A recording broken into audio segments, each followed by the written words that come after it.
En el nombre del Padre, del Hijo, del Espíritu Santo. Amén. Dios te salve María, llena eres de gracia, el Señor es contigo. Bendita tú eres entre todas las mujeres y bendito es el fruto de tu vientre Jesús. Santa María, Madre de Dios, ruega por nosotros pecadores, ahora y en la hora de nuestra muerte. Amén. María, Madre de la Iglesia, ruega por nosotros. En el nombre del Padre, del Hijo, del Espíritu Santo. Amén. Hola. Seguimos transitando en el corazón de María y si ya vimos cómo el Magnificat tiene dos miradas, una sobre Dios y otra sobre el mundo y la historia, vamos a ir ahora como descubriendo nuevas maneras de abordarlo, el Magnificat, desde otras miradas, desde otras formas de verlo. Ya no en una separación puramente numérica, en dos partes, sino como grandes enseñanzas que nos va a dejar el Magnificat. Y esta es como una segunda parte del Magnificat en la cual nos va a mostrar el modo de la encarnación, cómo Dios asumió la condición humana en el vientre de María. El Magnificat se realiza en torno a la Anunciación. ¿Recordás la escena del Evangelio de Lucas en la cual el ángel le anuncia y le comunica lo que Dios ha pensado para ella? Entonces, la anunciación supone la encarnación, porque el Espíritu Santo desciende sobre María, María es fecundada con el Hijo de Dios en su vientre. El que realiza la obra es el Espíritu Santo, que por su obra María asume la humanidad del Hijo de Dios. María nos dice entonces algo fundamental para la comprensión de la encarnación. La clave de interpretación, esto es, mirar a María para entender cómo Dios asumió la encarnación, la humanidad, en esto en definitiva es eso, la miramos a María, miramos el cántico de María, y en el cántico de María entendemos cómo Dios ha hecho y ha obrado este acontecimiento que transformó la historia de la humanidad. Así creyentes o no, el tiempo se define antes y después de Cristo. Y este es el signo que se revela por la encarnación del Hijo de Dios. Creyentes o no creyentes, nuestro tiempo cronológico se establece de esa manera. Entonces la encarnación, como Dios se hizo hombre, ha tenido el lugar en la humildad, la debilidad y la pobreza.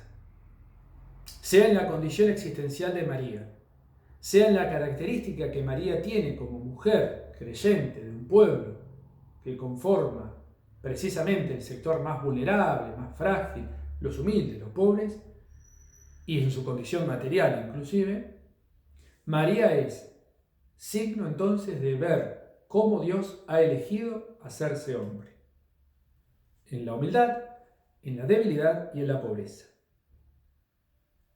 Dios ha querido, porque así lo ha decidido, revelarse escondiéndose. Podría haberse revelado de miles de otras maneras. De hecho, vos fijate y recordá cuando en el Evangelio de San Lucas los magos van, guiados por la estrella, a buscar dónde había nacido el rey. ¿A dónde van? Van al palacio, porque se supone que un rey nace en el lugar más noble y digno para su realeza. Y ahí queda Herodes confundido porque dice, ¿cómo? Están haciendo un rey que me va a sacar el lugar a mí, y ahí donde dice, avísenme. Y ahí entonces, si recordás, los magos por sueño les dice Dios que vayan por otro lado y no le avisan a Herodes, lo que hace después que Herodes mande a matar a todos aquellos que supuestamente tienen la edad de aquel rey que, etc. Pero Dios, habiendo enviado a su hijo, al príncipe, que es el heredero del trono, no lo envía al palacio, lo envía al pesebre. Y ahí entonces, cuando los reyes magos van al palacio y quedan confundidos y guiados por la estrella, terminan en el lugar donde Dios había elegido que su reinado iba a manifestarse, en lo escondido, en esa noche de Belén, en el lugar más humilde, débil y pobre. Y esta opción que Dios toma desde el mismísimo momento en el cual envía a su Hijo a asumir la condición de hombre en el vientre de María y naciendo precisamente en ese contexto, es la expresión que María va a usar exclamando esta obra de Dios en la humildad, la debilidad y la pobreza. Fíjate en el versículo 52. Derribó a los poderosos de su trono y elevó a los humildes. Frase que se relaciona con lo que esperaba el Israel piadoso, aquel pueblo judío confiado, humilde y poco valioso, pero que ponía en Dios la expectativa, el cumplir todas las promesas que Dios mismo le había hecho. La encarnación en el seno de María pobre es el comienzo de todo lo que vendrá. Así la novedad mayor no es la pasión, sino la encarnación. Y desde la encarnación no es el tema del pesebre, sino su descenso a la Virgen. La opción de Dios, el lugar donde nace, sino también en la mujer en la que nace. El camino de Jesús de la encarnación es no desde la cruz lo central, sino desde donde nació. Y no solo desde donde nació, sino desde quién y de dónde o en qué mujer nació. En la encarnación, entonces, está ya presente el misterio pascual. De ahí que Dios asume la condición humana para poder decir: tomen y coman, esto es mi cuerpo, tomen y beban, esta es mi sangre. En la encarnación de María ya está prefigurado, esto quiere decir que ya fue preparado la última cena y la Pascua. Cristo nos deja su cuerpo porque asumió el cuerpo en María y puede hablarnos de carne porque Él experimentó carne en la carne de María. Y Él cargó en su cuerpo el dolor y padeció el cansancio, el frío, el hambre, el miedo y la muerte porque tuvo un cuerpo. Cristo crucificado, lo tengo acá, no es una apariencia de sufrimiento, es Dios asumiendo la condición humana hasta tal punto de cargarla inclusive en la muerte, la traición, la condena, la tortura. De ahí que la encarnación establezca un nuevo régimen de Dios en la historia, que es Dios asume la condición humana en todas sus dimensiones, desde Belén hasta Nazaret, de Nazaret a Galilea y de Galilea a Jerusalén. Todo está atravesado por esta nueva presencia de Dios. En la encarnación, entonces, se constituye la persona del Verbo. El Verbo, el Hijo de Dios, Dios mismo, asume entonces esa condición humana, convirtiéndose en Dios y hombre. Tanto Dios como tanto hombre. Y no solo asume la condición humana, se hace hombre, Dios, sino que manifiesta cómo Dios salvará a su pueblo.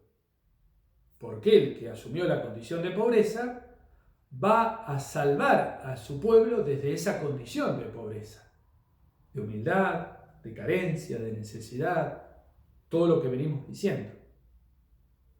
Con la pobreza y con el sufrimiento humilde y la obediencia.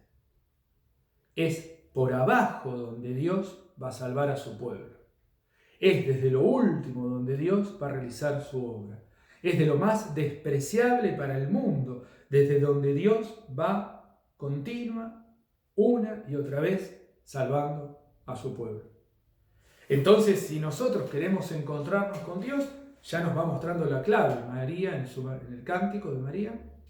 Nos va mostrando que el modo para encontrar a Dios es desde abajo, es desde el pesebre, no desde el palacio, es desde la humildad, no de la soberbia, es desde la carencia, no de la autosuficiencia, es desde la humildad de María y no desde la soberbia y el creernos todopoderosos. Esto nos viene fantástico inclusive para cada uno de nosotros. Cuando nos creemos que por estar bien o lograr no sé qué, ya estamos más cerca de Dios. Y todo lo contrario. Yo no vine a buscar a los justos, yo no vine a buscar a los sanos. Y esto nos genera una actitud precisamente contraria a la que humanamente se nos instala, que es la actitud de la empatía, de la misericordia, de la solidaridad, de la cercanía, del acompañamiento a todos, a los que están bien, pero sobre todo a los que están mal, a todos, a los que son humildes, pero también a los que son soberbios. ¿Para qué? Para que puedan salir, que podamos salir de esa situación de autosuficiencia y darnos cuenta que por ahí no está el camino del encuentro con el Señor, al menos con Cristo hecho hombre. Uno podrá encontrarse con tantas imágenes de Dios como tantas personas existen. Pero si queremos encontrarnos con el Cristo que los evangelios nos revelan, que María exalta, que María canta, ha de ser por el camino de la pobreza, el sufrimiento humilde y la obediencia. Claro, no tiene nada de atractivo, no tiene nada de atrayente, no tiene nada de deslumbrante, no tiene nada de fascinante, al menos en lo externo. Pero tampoco lo tenía el pesebre, ni tampoco lo tenía la cruz. Y ahí el Señor realizó su obra. Y salvó a la humanidad y reveló. Y en esta línea de Belén a Jerusalén aparece la transfiguración. Porque ahí muestra a Jesús cómo, aún en medio de su condición humana, revela su condición divina.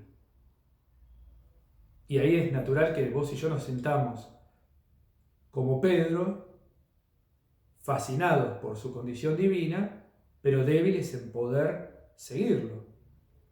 Porque Pedro, que lo conoció humano, vio su divinidad y cuando sufrió como humano no pudo aguantar.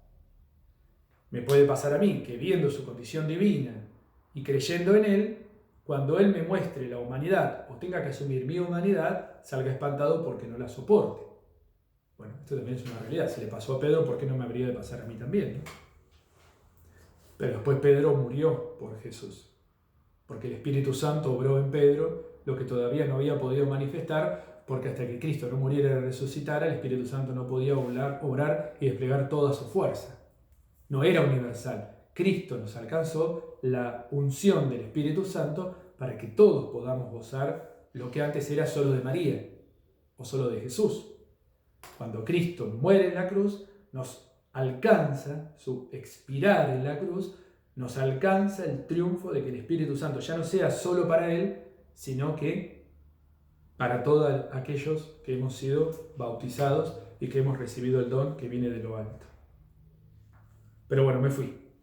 Volvamos a nuestro texto y a nuestro modo en el cual Dios se ha encarnado. Vamos a la primera de Corintios, capítulo 1, de los versículos 21 en adelante.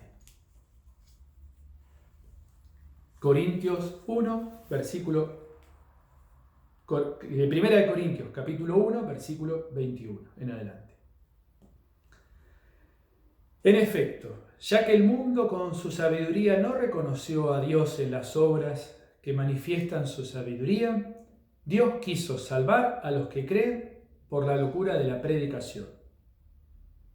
Mientras los judíos piden milagros y los griegos van en busca de sabiduría, nosotros en cambio predicamos un Cristo crucificado, escándalo para los judíos y locura para los paganos, pero fuerza y sabiduría de Dios para los que han sido llamados, tanto judíos como griegos. Porque la locura de Dios es más sabia que la sabiduría de los hombres, y la debilidad de Dios es más fuerte que la fortaleza de los hombres. Dios escogió lo que el mundo tiene por débil para confundir a los que se creen fuertes. Y ahí es que te llamó a vos, ahí es que me llamó a mí. El descubrimiento de la humildad y de la pobreza de la humanidad del Dios hecho hombre. En lo débil y en lo frágil, Dios muestra su poder. Y termino con esta frase que el biógrafo de San Francisco de Asís escribió sobre él. Si hay alguien en la cual la pobreza fue camino para la grandeza y para la riqueza, es Francisco de Asís, que miles de años nos separan con ellos, con él digo, y hoy sigue siendo deslumbrante su figura. No se conmueve porque fue pobre el Hijo de Dios, reducido a un tierno niño, sino porque lo ve pobre de todo y expuesto a todo tipo de riesgos. Francisco entonces no se conmueve porque se hizo pobre el Hijo de Dios, reducido a un tierno niño, sino porque lo ve pobre de todo y expuesto a todo tipo de riesgos. Así eligió Dios obrar su salvación, desde lo débil, lo frágil, lo que asume riesgos, lo que parece vulnerable, lo que parece perdedor, lo que parece fracasado, lo que parece que no cotiza, lo que parece que no está en la vidriera ni está puesto en la exaltación de este mundo. Pero desde lo pobre, lo humilde, lo obediente, inclusive la cruz, desde ahí Dios eligió obrar. No lo buscamos, pero sí sabemos que en la humildad del corazón es el camino para encontrarse con el Señor. Que María nos ayude a vos y a mí a entrar en su discipulado para poder encontrarnos con el Dios verdadero. Que Dios te bendiga y la Virgen te acompañe.